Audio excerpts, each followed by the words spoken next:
और अब आप देखेंगे सेमेस्टर 5 के बारे में क्या आप एजुकेशन में पढ़ेंगे।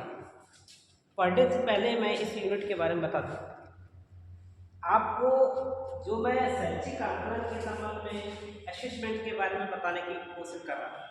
ये सारी चीज़ें तब चलेंगी जब आपके पास क्या होगी, बुद्धि। और हम बुद्धि से ही शुरू करते हैं। हम देखते हैं कि सबकी बुद्धियाँ सब लोग अपने अपने हिसाब से लगाते रहते हैं कि मैं बहुत होशियार हूँ। हर किसी से पूछो वो क्या कहता है, मैं बहुत होशियार हूँ। कोई अपने आप को किसी से कम नहीं कहता है ना। सारे के सारे लोग क्या कहते हैं, हम बहुत होशियार, हमसे ज़्यादा होशियार कोई नहीं। अभी हम किसी से भी बच्चे से कहते हैं कि नहीं नहीं ये लड़की ज़्यादा होशियार है, बुद्धिमान है, तो कम बुद्धिमान, तो तुम क्या करोगे, खुश नहीं होगे। क्यों? क्योंकि हमने आपके बारे में असेसमेंट गलत किया है। क्योंकि हर व्यक्ति सोचता है कि हम ही बहुत बड़े होशियार हैं, तो होना भी चाहिए, क्योंकि ईश्वर ने जिस जीव को पैदा किया उसके पास एक बुद्धि जरूर डाली है। अब बुद्धि को देखा कैसे जाए, समझा कैसे, तो सीधी सी बात है, जैसा जो प्रयोग करेगा वैसा उसको मिलेगा, है ना।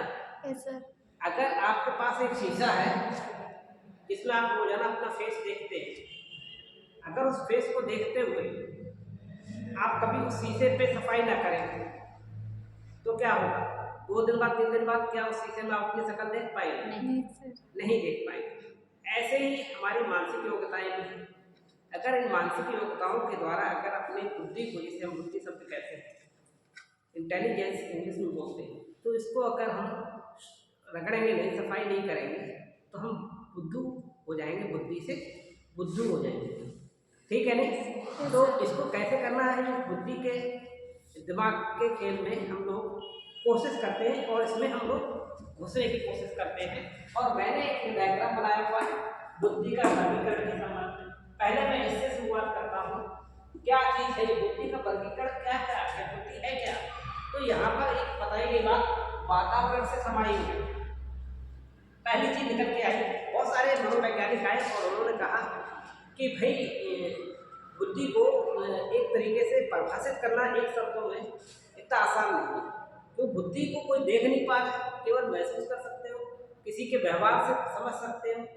तो सबसे ज़्यादा इंपॉर्टेंट चीज़ जो निकल के आई आखिर में ये निकल के आई कि किसी के व्यवहार से हम लोग बहुत अच्छी तरीके से जान सकते हैं, है ना। व्यवहार कैसा कि हमने एक जलता तवा यहाँ रखा, हमने बिटिया आना जरा, बिटिया आई और उनका बिटिया तो बहुत अच्छी हो, जरा इस तवे पर जरा ताली मार दो, और बिटिया आई उनने ताली मारी, तो ये विश्वास है गुरु जी तो कुछ हमारा नुकसान होने नहीं देंगे। और इन्होंने हाथ जो नहीं चलाई है, अपनी बुद्धि नहीं चलाई, गुरु जी की बुद्धि बात मानी और गुरु जी ने कह दिया। तो गुरु जी को आज पाठ पढ़ाना था कि बुद्धि के बारे में बच्चियों को, कि कभी किसी पर एकदम आंख बंद करके विश्वास नहीं करना। हमने उनसे कही, अब बेटियां आई और लपक कर हाथ रख दिया, हाथ में कहीं जल गई तो भड़बड़ा गई। उसके पड़ोस में दूसरी बिटिया बैठी थी, हमने इनसे कहा आओ बिटिया तुम भी इसको जरा, तो फिर क्या हुआ, क्या ये बिटिया अपना दिमाग चलाएगी? विश्वास है। अगर ऐसा नहीं करती तो फिर ये क्या कहलाएंगी, बहुत। लेकिन आपने जब ये आई और यहाँ आकर के खड़ी हुई, बिटिया बहादुर हो, बहुत बड़ी रख दो इसमें हाथ, तो जलते हुए तवे, तो इन्होंने हाथ ही नहीं रखा, ना तो इन्होंने गुरु की बात मानी। तो यहाँ पर ये जो चीज आई, तो यहाँ पर पहले वाले ने रखा था हाथ और दूसरे वाले ने नहीं रखा था। यहाँ एक डिफरेंस है सीधा सीधा, एक रख रहा है एक नहीं रख रहा है, और दोनों से कहने वाला गुरु कह रहा है फिर भी वो नहीं रख रहा है। पहले वाले ने रखा, दूसरे वाले ने हाथ नहीं रखा, तो क्या है यहाँ पर व्यवहार में परिवर्तन हो रहा है, क्योंकि यहाँ पर उसने अपनी बुद्धि अप्लाई की। इसका मतलब है हमने उसे कुछ नहीं सिखाया, लेकिन ईश्वर ने जो बुद्धि दी थी उसका उसने सदुपयोग किया। बोलने का वाह वाह गुरु जी तो बेवकूफ बना रहे, मेरा हाथ जलवा देंगे, और अगर ये भोंदूंगा तो ये जाएंगी। हमने देखो ना, हमको बुद्धि कर देखा आ रही है हमारे हाथ जलवा है, देखिए क्या है, तीसरी लगाई, तीसरी ने हाथ रख दिया। तो यहाँ पर बुद्धि का प्रयोग नहीं हो रहा है, लेकिन आपको पूरा ये उम्मीद है कि 99% गर्ल्स जो है वो बुद्धि का प्रयोग करेंगी और वो हाथ नहीं रखेंगे। लेकिन इससे पता किससे चलेगा, जब उनका व्यवहार देखो तो पता चलेगा। अभी किसी से पूछा तुम हाथ रख दोगी, तो किसके मन में, अभी सारी लड़कियां बैठी हो, तवा रखा हुआ है, तो अभी सबके मन में क्या चल रहा है, क्या आप जान सकते हो? नहीं जान सकते ना कि ये सोच रही है कि ये तवा रखा हुआ है, कि अभी इसमें गर्म है कि नहीं है। ये लड़की कुछ भी सोच रही होगी, इसके दिमाग की बात है। और क्या? तो आप दूर से बैठे हुए जान नहीं सकते कि आखिर इसके मन में क्या चल रहा है, नहीं है इसकी। लेकिन वो कुछ जैसे ही इससे एक्शन हमने करवाया, उसके व्यवहार में परिवर्तन आया और उसने अपने आप को क्या किया, वातावरण से समायोजन कर लिया। उसने कैसे किया, हमने कुछ नहीं बताया, एक को हमने एक्शन करवाया, उसके संग में एक्सीडेंट हुआ, दूसरे ने समझ लिया ऐसा करो तो एक्सीडेंट होगा। उसने क्या किया, यस सर, इसे सर इसमें बहुत अग्नि है तो जल सकता है हाथ। आपने वातावरण से समायोजन कर दिया, आप बातों में नहीं आए, आपने देखिए यह खतरा है, हम उस खतरे पर नहीं चलेंगे, आपने अपनी बुद्धि का प्रयोग किया। इसे कहते हैं वातावरण से समायोजन। यहाँ पर हमको बुद्धि की किसी परिभाषा देने की जरूरत नहीं है, किसी को समझाने की जरूरत नहीं, ऑटोमेटिक समझ जाएगा। जब एक को नुकसान होगा दूसरा समझ जाएगा, ठीक है नहीं। और वैसे ही कहते रहे कि तबाकर में कोई मत छूना, कोई मत छूना। थोड़ी देर में कोई आया, दौड़ती हुई गई और पता चला उसका हाथ रख गया, खा जाए घर गए, तो क्या हुआ, बोले किसी कहीं नहीं था, गुरु जी कह गए थे कि गर्म है, किसी ने, अरे हम ना सुन पाए, तो ये सब बातें करो। लेकिन जैसे ही किसी एक का जला, उसे पता लगा, तो क्या हुआ कि बाबा की सारे के सारे कान खड़े थे। तो ऑटोमेटिक यानी कि इसका मतलब सबके पास बुद्धि है और सबके पास समान बुद्धि है। फिर कोई दूसरा ये नहीं कहेगा देख के जल यहाँ पे जल रहा है, नहीं ऐसा नहीं करेंगे। यानी कि सारे के सारे लोग ऑटोमेटिक रूप से अपने बुद्धि में समायोजन करेंगे, यानी कि किससे करेंगे समायोजन, वातावरण से। तो पहली बात तो ये क्लियर हो रही है। तो बहुत सारे मनोवैज्ञानिकों की ये बात सही निकल के आ रही है कि इसमें बुद्धि में वातावरण का समायोजन बहुत इंपॉर्टेंट रोल अदा करता है, ये तो सही है। फिर उन्होंने कहा सीखने की क्षमता के रूप में भी है, दूसरा पॉइंट निकाला इन्होंने, सीखने की क्षमता। तो यहाँ पे सीखा क्या, सीखा बाबा की 99 लोगों ने ये सीखा कि हमको कैसे वातावरण से समायोजन करना है। कुछ लोग अब भी ऐसे हैं जिंदगी में, मैंने देखे कि आप जा रहे थे रास्ते से, अपने भाई के साथ बैठे हुए जा रहे थे और आपने देखा एक लड़का बगैर हेलमेट रोड पर था है, और ट्रक आ रहा था सामने से और इधर से गाड़ी जा रही थी, तब भी बगैर हेलमेट के जबरदस्ती उसमें बीच में घुसेड़ती गाड़ी और टकरा गए और सिर के ऊपर से ट्रक का टायर निकल गया, डेथ हो गई। आपने देखा होगा एक्सीडेंट अक्सर कभी कभार होते हुए रोड पर, भाई या दोस्त लोग जो होते हैं उनसे आप कहते हो भाई हेलमेट पहनो, कहते हो ना, फिर भी आप रोड पे देखते हैं लोग हेलमेट नहीं पहनते हैं। सामने जो इस चीज को देख रहे हैं, इससे रोड पर एक्सीडेंट होगा, चोट लगेगी, सर की हेड इंजरी सबसे ज्यादा खतरनाक होती है। बॉडी की चोटों में सबसे ज्यादा हेड इंजरी मानते हैं सबसे खतरनाक, क्योंकि जहाँ पर बुद्धि है, दिमाग है, वही नष्ट हो जाएगा तो क्या जी होगी। तो इसलिए सबसे पहले भारत सरकार भी ये कहती है, उत्तर प्रदेश सरकार भी ये कहती है कि कृपया आप लोग हेलमेट लगा के चले, अपने दिमाग को तंदुरुस्त रख के बचा के रखें, लेकिन लोग नहीं मानते। तो एक तरीके से क्लासरूम में हमने जब ये समझा दिया, व्यवहार में परिवर्तन आ गया।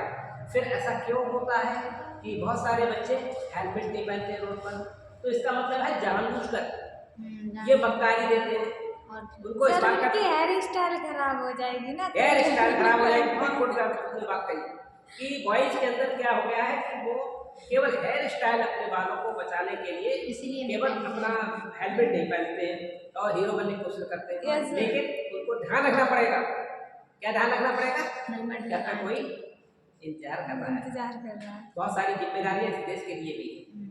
जिस देश ने तुमको उसको पूरा वातावरण, इस ईश्वर ने तुमको बनाया है, इस प्रकृति में भेजा है, तो कुछ करने के लिए भेजा है। जो कुछ भी प्रोडक्ट आपको एलिमेंट्स इस दुनिया से, इस नेचर से जो भी आपको मिलता है, वो इस हिसाब से दिया जाता है कि आप उसको लेने के बाद उसका कुछ सदुपयोग करें। सही बात है। किसी को नौकरी मिल जाती है तो वो उसका किसी प्रशासनिक पद पे पहुंच गया, किसी कोई नेता वाले पद पे मंत्री वगैरह बन के पहुंच गया, तो ये उसको सेवा करने का अवसर प्राप्त हो गया।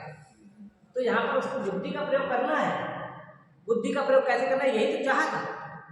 प्रकृति ने उसको उस पद पे पहुंचाया, बड़े बड़े इंपॉर्टेंट शिक्षक का पद मिला, तो प्रकृति ने ये उसको कहा कि तुमको आज इस लायक हो गए हो कि तुम एक सेवा करो, लोगों को इन्फॉर्मेशन दो, सूचनाएं दो कि वो सीखें, और जो मैंने बुद्धि इन लोगों के पास दी है, इस बुद्धि का सही सदुपयोग करना शुरू कर दें।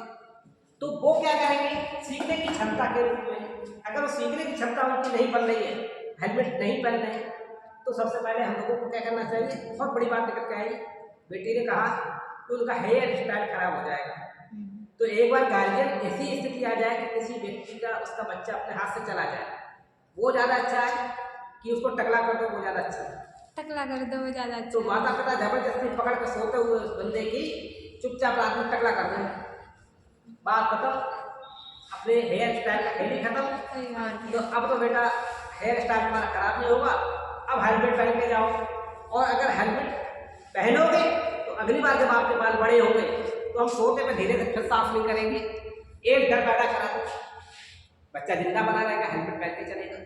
एक उपचार ये भी निकल के आता है, बुद्धि का प्रयोग करते हैं और कैसे और सोते हुए जवान लड़के के सारे बालों को साफ कर दो। उन्हें आइए क्या हुआ, ये क्या हुआ, बस कुछ नहीं हुआ। हेलमेट नहीं पहनोगे तो फिर क्या होगा, तो अगली बार से क्या करेगा वो कि मेरे फिर से बाल बड़े हुए उसके, और उससे कहा भाई हेलमेट पहनोगे तो बताओ, नहीं तो तुम्हारा फिर से रास्ता साफ। तो एक तरीके से उनको सिखाने के लिए उनको प्रेशर डालना है कि जो सही है उसे सीखो, सीखने की क्षमता तुम्हें लानी पड़ेगी। अगर वो नहीं सीखने की क्षमता लाता है तो हमें सिखाने की क्षमता होनी चाहिए। तो ये दूसरा पॉइंट निकल के आया, सीखने की क्षमता के रूप में। तीसरी बात, अमूर्त चिंतन करने की योग्यता। जैसे अभी हमारे पास कोई भी चीज़ नहीं है, किताबें बंद हैं, फिर भी हम अमूर्त रूप से जिसकी कोई मूर्ति भी नहीं है, हमने विचार किए, विचारों का दर्शन किया, उन दर्शन से कुछ निकाला और एक विचार निकाला कि क्यों ना बेटी ने निकाला कि वो अपने जुल्फों के मारे, अपने हेयर स्टाइल के मारे भैया लोग नहीं मानते, उनके बाल खड़े रहे, हवा लगती रहे, तो वो इसलिए हेलमेट नहीं पहनते हैं। दूसरा चिंतन निकल के आया, इसमें कुछ दिखाई दे नहीं रहा है, फिर भी मन में मानसिक रूप से शब्दों का, विचारों का एक चिंतन हो रहा है। उस चिंतन में क्या निकल के आ रहा है कि ये अमूर्त चिंतन है, ऐसा कुछ नहीं दिख रहा है कि चलो इनकी चांद को बालू उड़ा देते हैं, फिर अगली बार बालों का टेंशन खत्म, हेलमेट पहन के जाएंगे और जिंदा है तो सब कुछ है। और हमें अपने प्रिय को जिंदा रखने के लिए सब कुछ भी कर थोड़ी बहुत तो टक्कर भी लेनी पड़ेगी, थोड़ा बहुत सिखाने की कला सीखनी पड़ेगी, और वो जब सुरक्षित रहेंगे तो हमारी भी केयर करेंगे सब, ठीक है, और आइंदा से वो सही रास्ते चलेंगे। तो क्या हुआ, एक तरीके का अमूर्त चिंतन है जिसके कोई सामने दिखाई नहीं दे रहा, फिर भी हम उसका चिंतन कर रहे हैं, उसके बारे में विचार कर रहे हैं। यही तो शिक्षा शास्त्र सीखने की कुंजी है, ये सिखाता है सब कुछ। ये सभी शिक्षाओं की, सभी विद्याओं की ये मदर है शिक्षा शास्त्र। शिक्षा शास्त्र एक शिक्षा प्राप्त करने का, यानी कि सीखने की विद्या है, जहाँ पर आप सीखेंगे, केवल क्या सीखेंगे, कैसे सीखा जाता है और सीखा कैसे जाता है पता चलेगा। अभी आपने थोड़ी पहले बताया आपके व्यवहार में परिवर्तन होगा, it's change in your behaviour. आपके जैसे व्यवहार में चेंज होगा, तो जैसे हमने आपको साइकिल दिखाई, आपके व्यवहार में परिवर्तन आया, साइकिल देखी आपने, इन्होंने भी साइकिल देखी, इन्होंने भी साइकिल देखी, और उसके बाद में साइकिल हटा दी गई, क्या कोई व्यवहार में परिवर्तन आया है?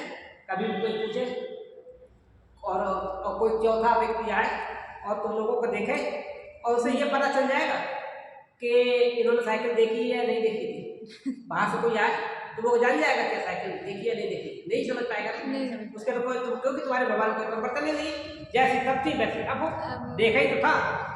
लेकिन और ये सबको पता है इन लड़कियों को साइकिल चलाना नहीं है, अगर साइकिल चलाओ तो पता चल ये देखो दिमाग चलाया, मैंने साइकिल दी, साइकिल तुमसे चलवाई तब पता और तुम्हें साइकिल चलाते हुए कोई व्यक्ति आया और उसने देखा तो उसको पता अरे चलेगा। इसको तो साइकिल चलाना ही। Incoming voice call from Lilta F flat 74 Nev on Sim 1. रोक दो कॉल आ रही किसी की।